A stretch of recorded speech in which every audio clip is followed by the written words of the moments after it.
Hello, nerds. Thank you for watching Generally Nerdy. This is your week in Nerdom music edition for the week of October 22nd, 2018. This week in music, we've got a lot of heavy stuff and one Devotchka bit. We're going to talk Slipknot, Sick of It All That Remains, other stuff's going on in music. Let's hit the intro real quick. Quiet on the set, rolling. Hi, I am Bitsy Telek. Hey, I'm Hale Appleman. I'm Walter Kane. I'm Rene Aubergenois. Odo on Deep Space Nine. Michael Dorn, Lieutenant Commander Worf, Star Trek The Next Generation. Come and see me and hear me and talk to me and listen to me talk about myself. Hey man, this is Kevin Smith, often considered generally nerdy, and you are listening to what is often considered generally nerdy. On Generally Nerdy. You're listening to Generally Nerdy. Generally Nerdy. Generally nerdy. First on our list for music this week, guys, we have a new song from Sick of It All. For those of you who don't know, Sick of It All is a New York hardcore band. They've been around for quite some time. This will be their 12th studio album. The name of the album and the song is Wake the Sleeping Giant, or Wake the Sleeping Giant. And you can find a link to the video down in the description if you have not heard the song yet. If you care at all, then go check out Sick of It All down in the description. I really like Sick of It All. I've actually been kind of a fan of Sick of It All for a little over a decade. This isn't breaking any new ground, but it's just solid hardcore. If you like the hardcore punk sound, then this will not upset you. You're also not going to be really surprised by anything, at least in this song. If this is indicative of the rest of the record, which likely it is, then the whole record's going to be solid, but not like stand out in the genre, if that makes any sense. It's good stuff. This is not like I've said it many times in the past. I do like mediocre bands in a genre. If I really like a genre, then I also will like the mediocre side of that genre. Sick of It All is not one of the mediocre bands, so definitely worth a listen. Again, link in the description down there if you want to listen to the song. And we're going to move on next to Slipknot news. Corey Taylor just did an interview with Resurrection Fest TV in Spain. They asked him some stuff about the new album. And he had some interesting things to say about not just the new music, which, I mean, let's just start from the beginning and go from there, shall we? So he said about the album, and this is the unsurprising bit, we may have written one of our, to his credit, he didn't say our heaviest song, but he said one of our heaviest songs on this record.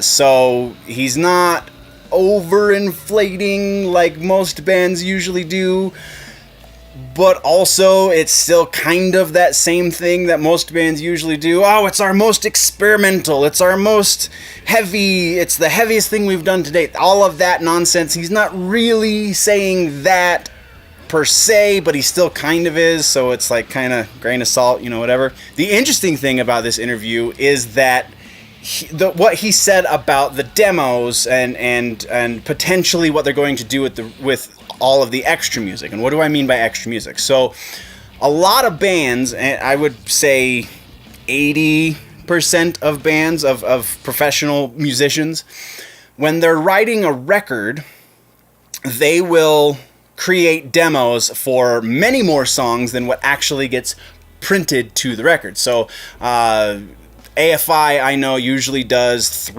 approximately three times as many demos as they do songs that make it onto the record.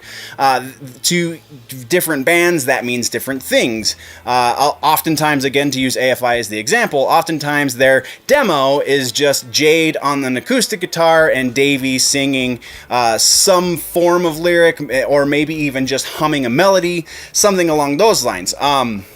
Metallica is along those same lines, though they put a little bit more production into it. Hetfield will usually hum or rasp or growl some sort of melody, and then they'll have really rough recordings of the band that really don't get any production to them necessarily. And they do something along the lines of double to triple as well when they're demoing for an album. Slipknot, according to this interview that Corey Taylor did, have demoed approximately 20 songs.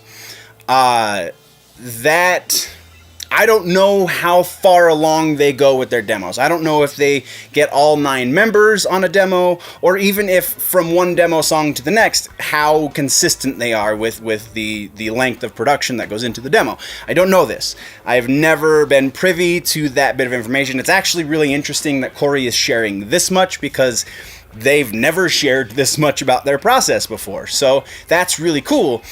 So they've demoed something along the lines of 20 songs, and then they're going to whittle that down to probably somewhere around 13 that's going to end up on the record.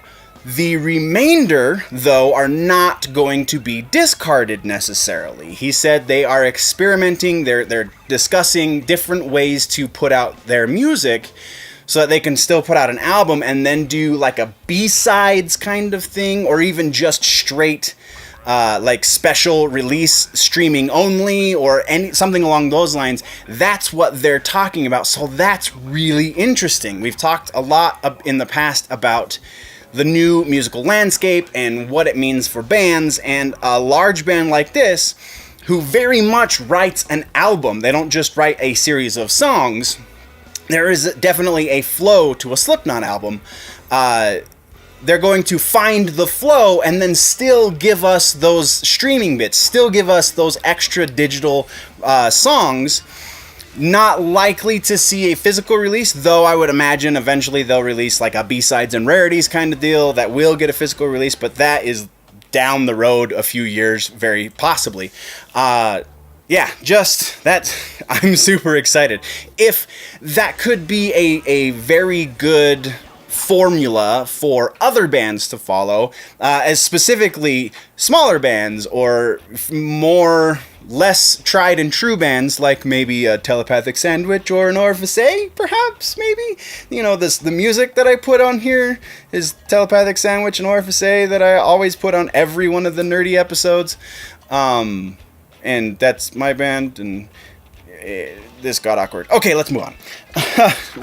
Next, we are talking about All That Remains. For those of you that don't know, tragic news has struck the band. We kind of ripped on them a little bit last week, because the single that they put out last week sounded a little Five Finger Death Punchy.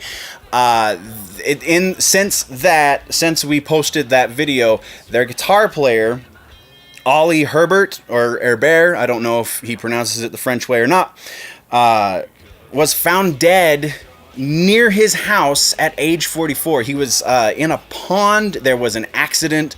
No actual cause of death has been released just yet. They are waiting on autopsy results. So hopefully in the next week or so, we should be hearing about the actual cause of death.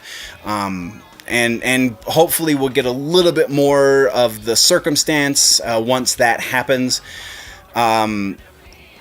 Obviously, police don't expect foul play, but there's still no, how did he end up in a pond? Nothing has been explained, and as that kind of stuff comes in, we will definitely talk about it, because yeah. Next, we have some more kind of somber news. Scott Kelly, not really a household name in the music industry necessarily, unless you're into really avant-garde heavy things. Scott Kelly is one of the main brains behind the band Neurosis, also New Rot Records, and Battle of Mice. I always get Battle of Mice, Man Out of Babies confused. Battle of Mice. He's a producer. He's an all-around incredible musician. He has another project called Mirrors of Psychic Warfare that he was set to go out on tour. The tour was supposed to start in November, early November, but it was just announced that he has canceled that tour for that project because of his mental issues.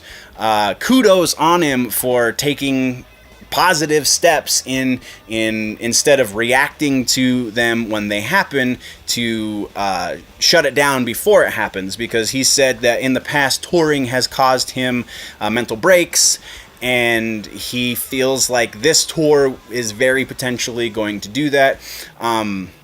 Neurosis, again, for those that don't know, is one of the best metal, or post-metal, I guess is their technical subgenre, acts around. I feel like the term post-metal was coined for them, and other bands that also fall on that subcategory kind of are aping them to a certain degree. Even great bands like Made Out of Babies are still kind of aping Neurosis in to a certain degree.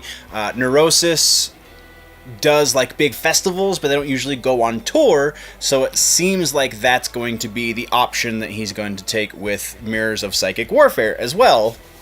They very likely will do like a festival at some point, but not a proper tour. And yeah, it's good that the social landscape is as such that he can come out and say something like that, and fans aren't going to get all pissed off and go, but I wanted to see you live.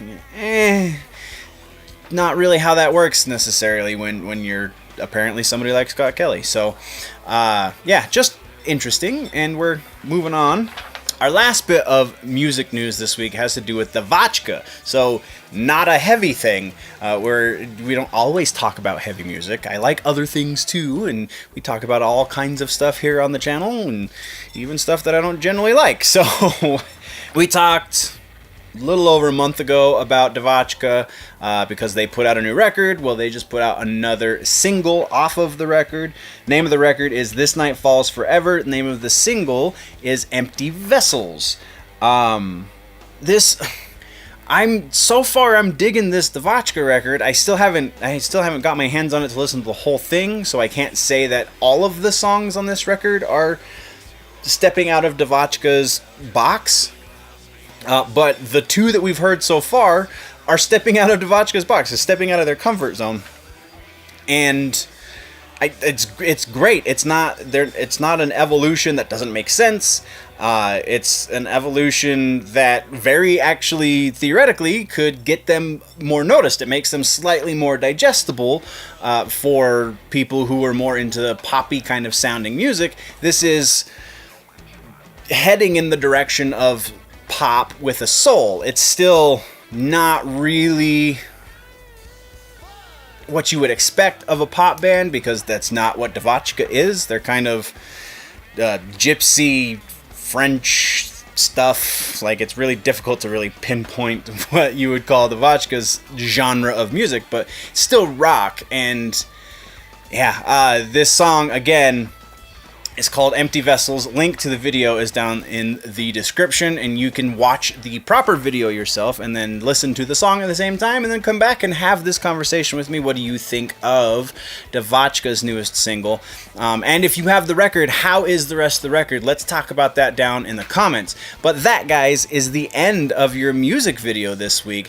What did I miss? What should we talk about next week? Let me know in the comments down low. If, though, you want to go deeper into the conversation, jump over to the website, generallynerdy.net.